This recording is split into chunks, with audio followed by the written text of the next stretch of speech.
Kulang yung sinabi ko nung last sa Sunday, sa introduction ko, tungkol sa tribulation.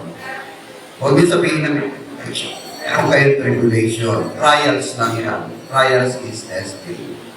Kasi tribulation, punishment na yan talaga.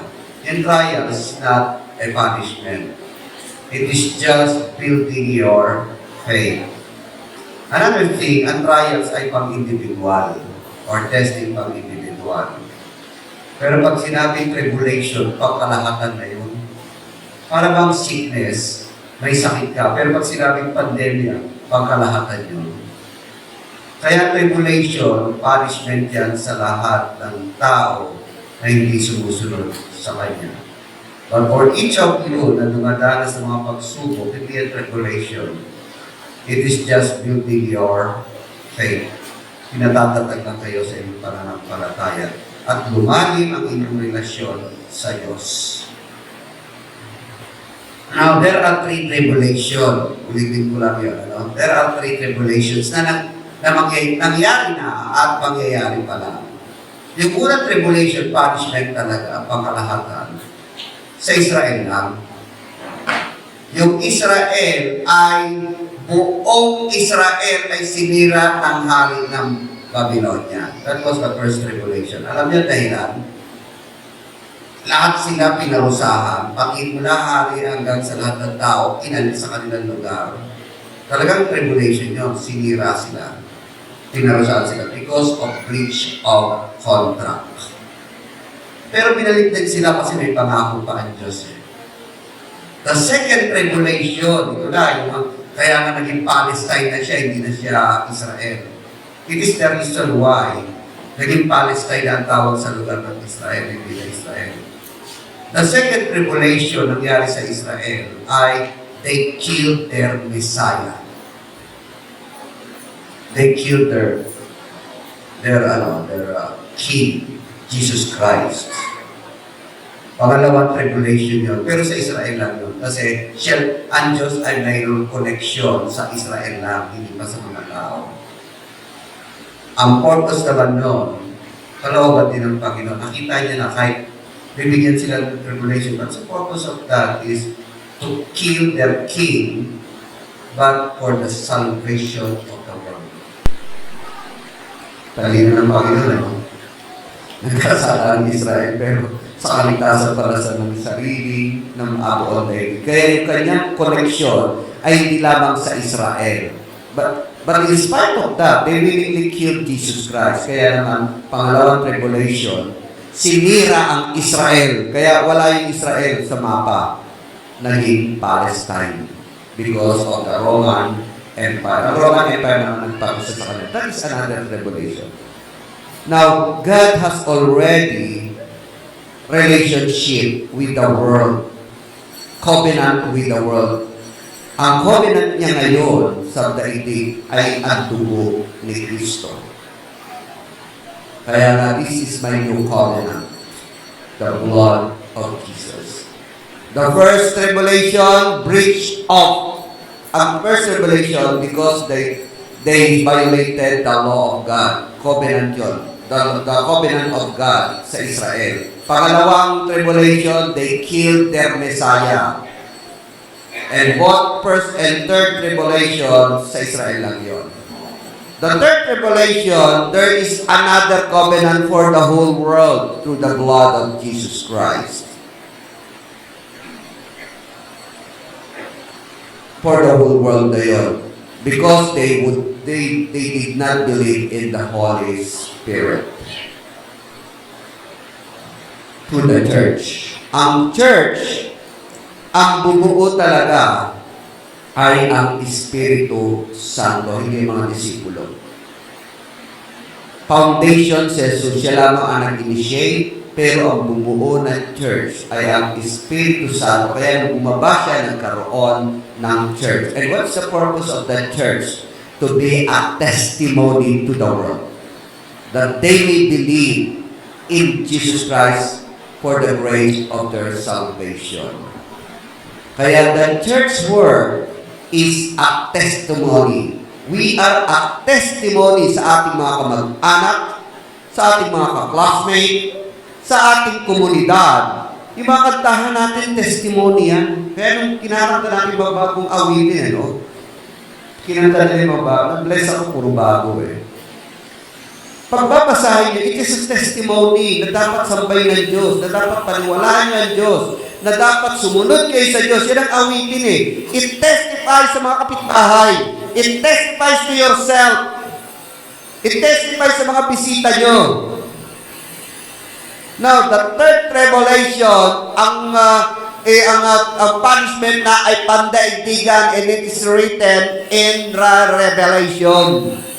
Sa Revelation nakasulat talaga, parurusahan ngayon ang buong daigdig. But first, kayo mga naniwala sa Diyos, hindi kayo masama ron. Kaya may rapture. And the church will be caught up in the sky together with the Holy Spirit. Kapag wala ng church, that's the time. Kasama ang Diablo na mag-ahari dito, parurusahan sila. And that is the third tribulation. Basahin niyo ang Revelation. Nakasulat na yan. Nakasulat na yan. Now, our part as a church, let us testify in our singing. Let us testify in our deeds. Let us testify in our life. Hindi natin problema kung sila'y maniniwala o hindi. Hindi na problema yon. Ang inyong pag-ibigin kung paano kayo maging patotoo sa tao. At kung hindi man sila maniwala, hindi na natin ito kasalanan. At kung hindi man sila makasama sa karyan ng Diyos, pinili nila yun manatili dito sa daigdig. They rather love the world and themselves than to believe in the grace of the Holy Spirit. We are now in the grace of the Holy Spirit. This is the timing of God. And we make all things beautiful. Kaya huwag kayong ma-discourage kung mayroong hindi naniniwala sa inyo. Huwag kayong ma-discourage kung may trials kayo. Because God's mind is from eternity to eternity. The truth is that God has no time. Walang oras sa Kanya. Alam niya na lahat ng mangyayari. He only created time. Time is only created, kaya may season. Nilagay niya ng araw, ng buwan, may mga bituin to create time. But in the eyes of God, in the kingdom of God, there is no time. Kaya lang, He made all things beautiful in its time. Kaya lang, kapag kayo hindi sumunod sa timing ng Diyos, pumapangit ang mga bagay-bagay. Pag pinungangunahan nyo ang timing ng Diyos, doon nagkakasira-sira ang inyong desisyon, ang inyong plano, ang inyong buhay. Because He created yan, alam niya na yan. Even the death and the resurrection and coming revelation, alam na ng Diyos yan. Your only purpose is to build your relationship with God. Yan ang pag-igihin nyo. And that's the first relationship. Kung meron man kayong mga bagay na hindi nyo masolusyonan, you go back to your first relationship with God. Bahala siya. It is already ordained by God. Kung ano man mangyayari, just follow the will of God. In His time, He makes all things beautiful. In its time, may timing niya. Kaya, sa lahat ng bagay, alam nyo, magaganda ang ginagawa ng Diyos. Paniwala lang kayo, manghawakan lang kayo. Huwag lang kayong pangunahan ng Diyos. Huwag lang kayong gaya-gaya sa iba. Dahil sa bawat bagay, meron para sa inyo. Meron para sa katabi nyo. Meron para sa akin. Huwag kayong gaya-gaya. Everything has given a good things for you. The most important in this world ay yung relasyon mo sa Diyos. Yan ang pinaka-importante yung relasyon mo sa Diyos. Now, in Ecclesiastes, yung mga question natin sa buhay, bakit bakit may gulo, bakit may away, bakit may trials, bakit yung nangyayari sa mabuting tao, nangyayari sa kanya pareho rin ng masama. There are many questions in this world. Bakit yung dapat para sa atin, hindi napupunta sa atin? Kasi that's the timing of God. And we realize na in everything, ang Diyos talaga ang nag-o-ordain. Just wait for your time. Huwag kayong masyadong atak na atak. In fact, sabi nga ng mga ngaral dito lahat ng tao gumagawa dahil sa inggit. Huwag kayong maigit, huwag kayong mapukumpara. Pero lahat lang yung sabi, wala rin namang kwenta Pupuntan man kayo, iiwan nila kung kahit saan ang mga pinag-ipunan niyo. Saan mapupunta? Wala rin kwenta. Alam niyo ang kanyang conclusion, yung relasyon niyo sa Diyos. Ito lang masasabi ko. Patuloy ka sumunod sa Diyos. Patuloy ka. Ang pinakamaganda talaga sa lahat ng bagay dito, ang conclusion niya kasi, pag-igihin niyo ang inyong relasyon sa Diyos. Kasi lahat naman ay walang kwenta. Magpaganda ka, mamamatay ka rin. Papangit ka rin, tatanda ka. Magpayaman ka, sa iba naman pupunta ang kayamanan. Magpakasaya ka, sa gitna ng kasayahan, may kalungkutan. Lahat, sabi niya, doon ko na-realize, ako ang hari. Lahat na ng mga gusto tikman ng tao, natikman ko na yan. Babae, kayamanan, katanyagan. Pero sa gitna nun, nalulungkot pa rin ako. Ano ba talaga ang kailangan ng tao? And then, pinag-aralan niya ang lahat ng bagay. Sabi niya, lahat naman pala ay nasa Diyos. Kaya ang pinakamagandang bagay sa mga nakikinig sa akin, patuloy ka ng tao sa Diyos. Hindi yung relasyon mo sa Diyos tayo. Ang pinaka-importante. Sige, basahin natin yung Ecclesiastes chapter 3. Of course, hindi na natin babasahin buong libro, pero yun yung tema niya. Lahat walang kwenta. Basta maghintay ka lang ng para sa'yo. Yung timing mo, hintayin mo, pagiging mo, yung relasyon mo sa Kanya. At maging masaya ka kung ano meron ka. Sabi ganun. Kasi lahat naman yan, maganda para sa'yo. Kaya lang nakita mo hindi maganda sa'yo kasi kinukumpara mo ang sarili mo sa iba. Yun ang pangit doon. Pero hindi mo ikukumpara ang sarili mo sa iba, makita mong maganda ang ginagawa ng Diyos sa buhay mo. Noon sa Ecclesiastes chapter 3 verses 11 to 14. Sige, basahin na natin. Chapter 3 verses 11 to 14. You see, He has made everything beautiful in its time. Maganda lahat yan. Kaya maging positibo kayo, maganda mangyayari sa inyo. In its time. Kaya lang kasi, iba kasi atat-tatat. Kaya iba, nangungutang, gumagawa ng paraan, nagkakaloko-loko tuloy na lalo ang kanilang buhay. He has also set eternity in the human hearts, yet no one can fathom what God has done from beginning to end. Sige nga kayo dun sa 12.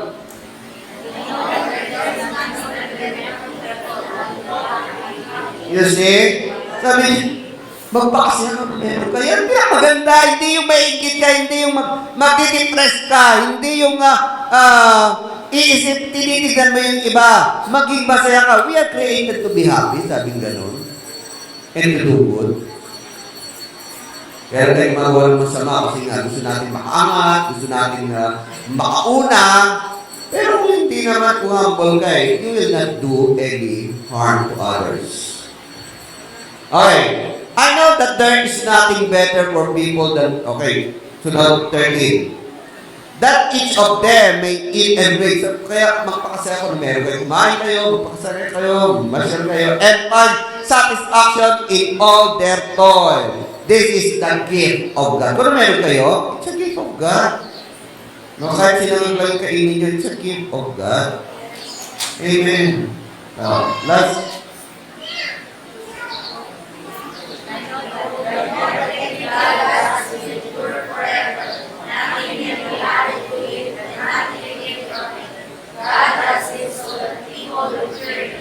Kaya ito sinasabi ko sa inyo, hindi lahat ng bagay ibibigay sa inyo ng Diyos.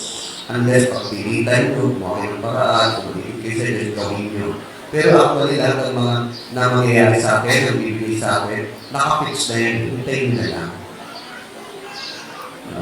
May mga bagay na talagang hindi para sa inyo. Huwag yung pagpilitan ng inyong sarili. Kung ano yung gagawin ang nasa inyo, mahalin niya, pag-ibigin niya, pero huwag na huwag yung ipagpilitan kung wala sa inyo. Kung hindi inyo. Kaya dito, no? Nothing can be added to it. Nothing taken from it. Alam niyo yung dahilan kung bakit pinilisan natin, no-update niya na para sa atin. God does it that people will fear Him. The reason why, muna, yung sa Babylonian, alam niyo yung Babylonia, yung Tower of Babel, hindi ko naiintindihan yun kung bakit gustong sirain. Magandang plano yun. Bakit gustong sirain ng Diyos ang Tower of Babel? Bakit? Anong reason? And then sabi niya, ito ay panimula lamang ng pagre-rebelde. Ano pagre-rebelde? Wala naman silang, hindi naman sila against sa Diyos. Pero sinira, sabi, ayaw ko niyan. Why? Kasi pinangungunahan na nila ang Diyos sa kaligtasan. Remember, after blood, gagawa sila ng Tower of Babel. Magkaisa tayo, gumawa tayo ng isang tore na gagawa ng aabot hanggang langit. Kasi just in case magkaroon uli ng baha, yun ang kanilang kaligtasan. Tama naman, para maligtas sila. Kaya nga sa Bible, wala ka makikita na pangungunahan mo ang Diyos at susunod siya dahil tama yung ginagawa mo. No. Doon ko na unawaan. Why? Kasi pinangungunahan nila ang kalooban ng Diyos, ang gusto nila ng Diyos. Sa kaligtasan, siya dapat ang magliligtas, hindi ang sarili mo. Kaya sabi niya, parang wala pa lang yan, sirain na natin. Kasi magiging rebel. Pag pinangunahan niya ang Diyos, it is rebellion. Act of rebellion. Gusto ko to, actually, marami kong act of rebellion. Marami kong act of rebellion na hindi ko alam rebellion na pala yun. Na meron na pinalaga sa akin magiging asawa, kung bakit ang dami ko nililigawan kahit non-Christian. Non-Christian. Alam mo, nauna ako, Lord, gagawin ko naman siya Christian. Which is, oriented tayo, dapat kapanalig. Dapat Kristiyano rin. No? Yan ang example. Pero hindi niya kalooban. Buti na lang, malambot ang puso ko pagdating sa Panginoon. Pag ayaw kong ipagpilitan. Ayaw kong pilitan. Ganon din sa trabaho. May time na sabi ng teacher ko sa masteral, apply ka dito. It is a state, it is a government college. Pero bakit pagdating ko, reasonably na yun, no? Biro mo ako, gusto ko na talagang lumipat from private to government. Tapos college pa siya. But there was a time na parang may naghihinder sa akin. Kita ko, siya pala yung principal namin, principal ng school na yun. Principal pa yun na high school. Sa high school din ako yung dapat na-apply.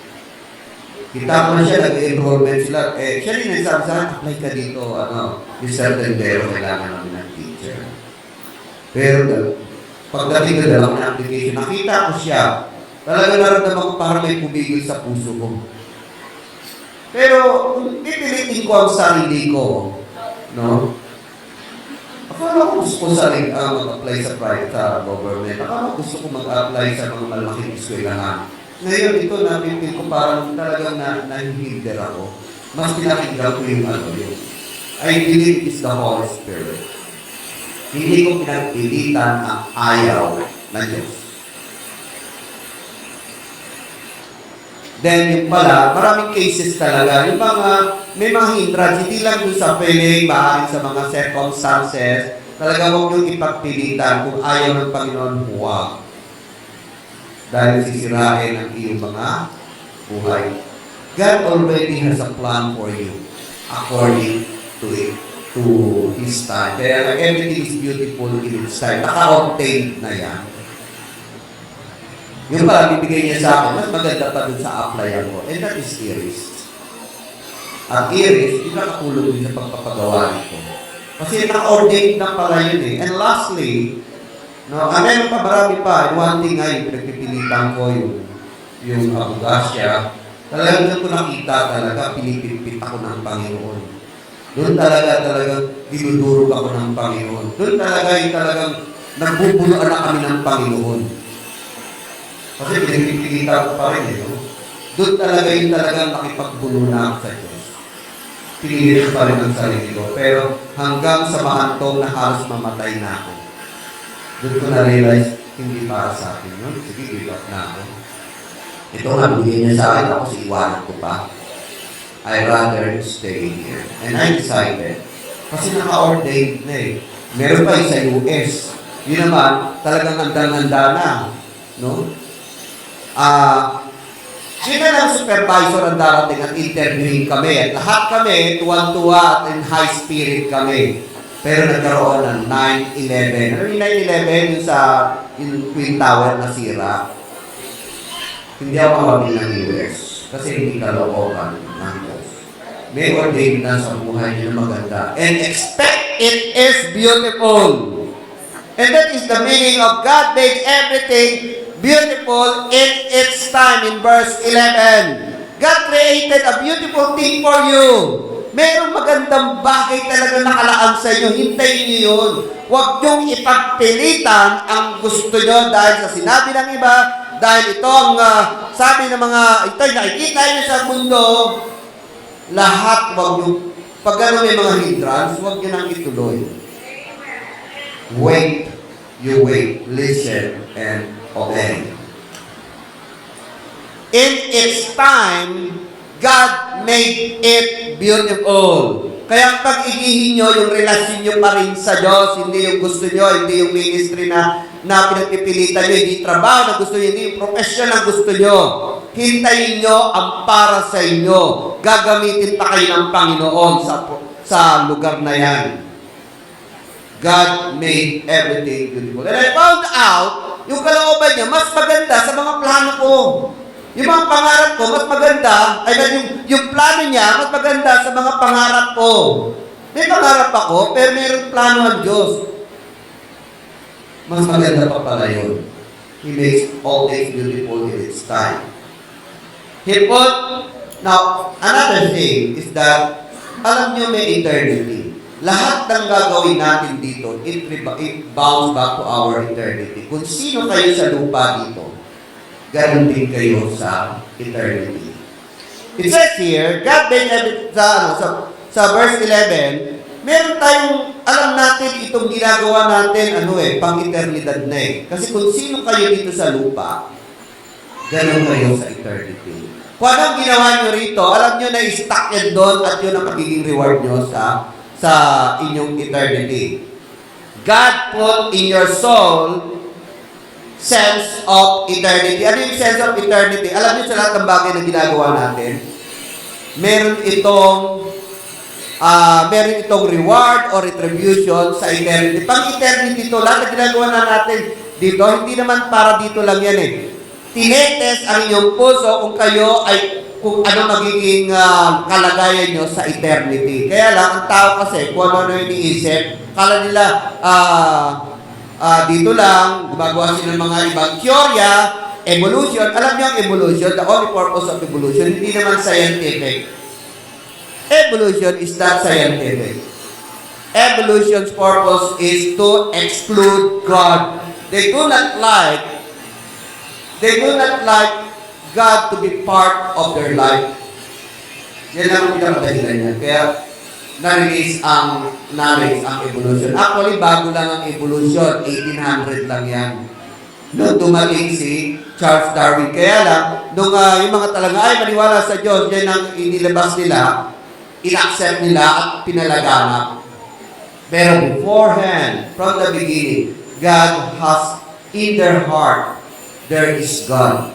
There is eternity. There is life after death. Lahat ng bagsa bago dumating ang evolution naniniwala sa life after death. And what's the meaning of that? Prepare yourself here on earth.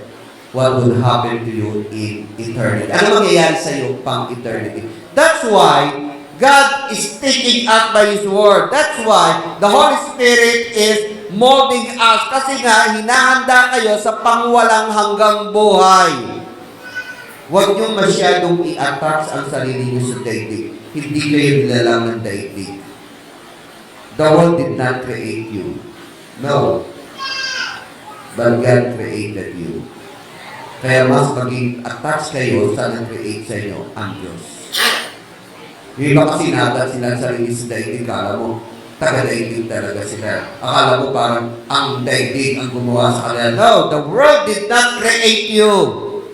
At yun ang gusto ng evolution. The world created them. No, hindi nila nilikha ng daigdig. Nilikha kayo ng makapangyarihang Diyos. You must attach yourself to the Almighty God. You must attach yourself to spiritual things. Kasi ang talagang daigdig natin ay spiritual, hindi daigdig. Your eternity is spiritual. The world is not eternal. Very obvious naman, ano? Ang daigdig hindi naman eternal yan eh. Bumili ka ng kotse, maluluma. Bumili ka ng damit na nagugusot at napupunit. Bumili ka ng pampaganda. Sabi mo sa gusto, kukulubot ka rin. Bumili ka ng pabango, babaho ka rin. Bumili ka ng pagkain, mawawala ka rin ng gana. Magsasawa ka rin. Lahat ng bagay dito ay pinagsasawaan at nawawala at temporary. So why do you attach yourself to this world? Yung maganda, yung hindi kayo nagsasawa. Yung maganda, yung hindi nabibigay sa inyo ng walang hanggang kasiyahan, walang hanggang buhay. And can only find it to God. Attach yourself to the Lord. Masakit kasi iba, may mga Kristiyano talagang ay magsimba, hindi kasi lang ng puso. Mas naging attach sila sa kasiyahan ng daigdig. Mas naging attach sila sa barkada. Mas naging attach sila sa binibigay na temporary kasiyahan ng daigdig. No, do not attach yourself to the world. Find yourself with God. Find your joy with the Lord. Find your eternity with the Lord. Find your life. Give your life to God. Siya ang nag-create sa iyo, hindi ang daigdig. God designed us to be happy and good. Diba? Nabasa natin kanina. Kaya lang tayo nagkakaroon ng kalungkutan. Yon, kapag sinisimulan nyo ng ikumpara ang sarili nyo, kapag nagsisimula na kayo, natatakot na kayo, yan, talagang nawawalan na kayo ng kasiyahan. Ang takot ay kabaligtaran ng pananampalataya. And God created us to have faith. Kaya at the end, sabi niya, bakit nangyayari ito? Para igalang mo pananampalataya ka sa Panginoon. The only purpose of God in this world, kaya lahat ito'y nangyayari, to revere Him. To have faith in Him. To put your life in God. Kapag wala kayo sa Diyos, diyan nagsisimula ang kalungkutan, diyan nagsisimula ang takot, pero kapag kayo punong-puno ng presensya ng Diyos, sana punuin niyo ang sarili niyo ng presensya ng Diyos. Sana punuin niyo ang sarili niyo ng salita ng Diyos. Sana punuin niyo ang sarili niyo ng kung sino ang Diyos sa buhay niyo. Hindi yung kung ano nabasa niyo, nakita niyo, kinukumpara niyo sa mga bida, sa mga action movies, sa mga artista. Masisira ang buhay niyo. Do not attach yourself to this world. God created you to be happy with God, not to be happy in this world. God created you to be good, and that goodness is pure. Kaya sa 12 and 13, basahin nga uli natin sa 12 and 13, ang verse natin. I know that there is nothing better for people. Okay, happy, better people than to be happy and to be good. To good. to do good while they live. Yan talaga kalooban ng Diyos. And 13, that each of them may eat and drink and find satisfaction in all their toil. This is the gift of God.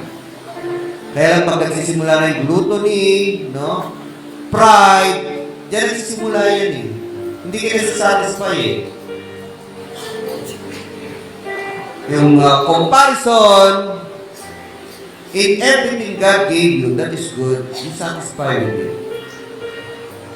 Ang gusto niya maging masaya kayo. And that is the purpose of God. Be happy. Be good. And God has already ordained everything according to His will. Sa verse 14.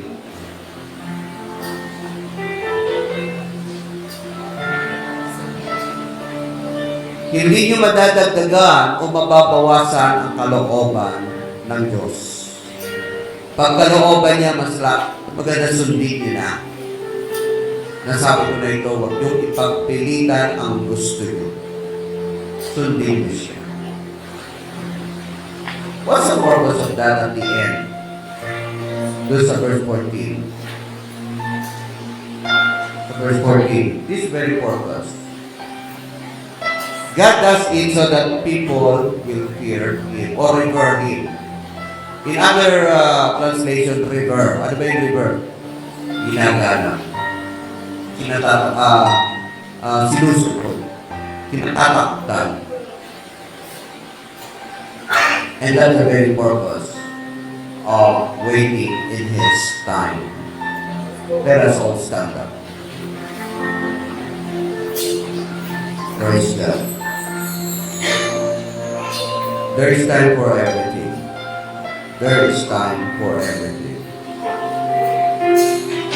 Kung ano man meron kayo ginagawa ngayon, gawin niyo ito ng buong puso at may kasiyahan at in all your effort. Huwag yung hap-hap lang. Kung ano meron kayo, pasalamatan niyo yan, masiyahan kayo. Kung ano ang meron kayo sa buhay, sa bahay, pasalamatan niyo. Kasi meron pa mas mababa ang kalagayan sa inyo. And in His time, God will make things beautiful. Masaya ang mabuhay. And that's the very purpose of God, to live us happily in this world. At never niyang, ayaw niyang, dahil lamang sa gustuhan niyo, gagawa kayo ng masama. Believe in God that God has a miracle. God has a solution.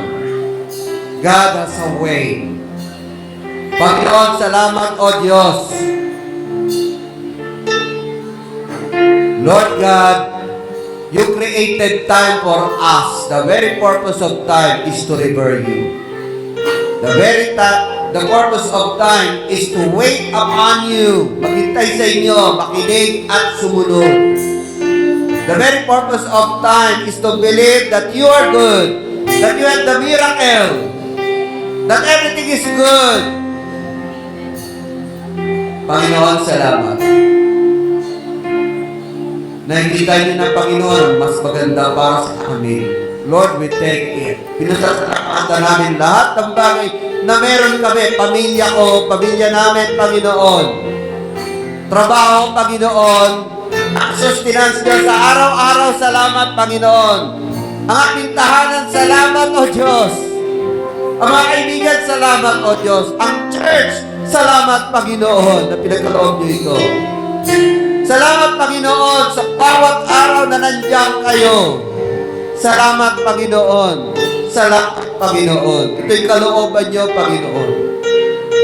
At Lord God, kami naniniwala na meron pa kayong mas magandang ibibigay sa bawat isa sa amin, Panginoon, para sa aming pamilya, para sa aming trabaho, para sa aming araw-araw na sustenance, para sa aming kalusugan, Panginoon. Dahil gagamitin niyo pa ang bawat isa na maging patotoo dito sa iglesia. Dahil ang iyong Espiritu Santo, ang purpose is to witness Magpatuto kami, O God, na kayo'y buhay, na kayo'y totoo, na kayo'y kumikilos sa buhay namin. And that is our part, O God, to be a testimony to your goodness through the Holy Spirit na kumikilos sa aming kaluluwa. Salamat, O Diyos. As a church, O God, alam niyo, Lord God, ang pinakamabuti sa bawat isa. We will be a testimony of your goodness. We will be a testimony of your happiness, of your joy. We will be a testimony, O God, of love. Maraming salamat, Panginoon. Taas po natin ating mga kamay. The Lord called you. The Lord blessed you. The Lord prepared you for His testimony. God will use you in His kingdom. In the name of the Father, and of the Son, and of the Holy Spirit. Amen. And God bless you all.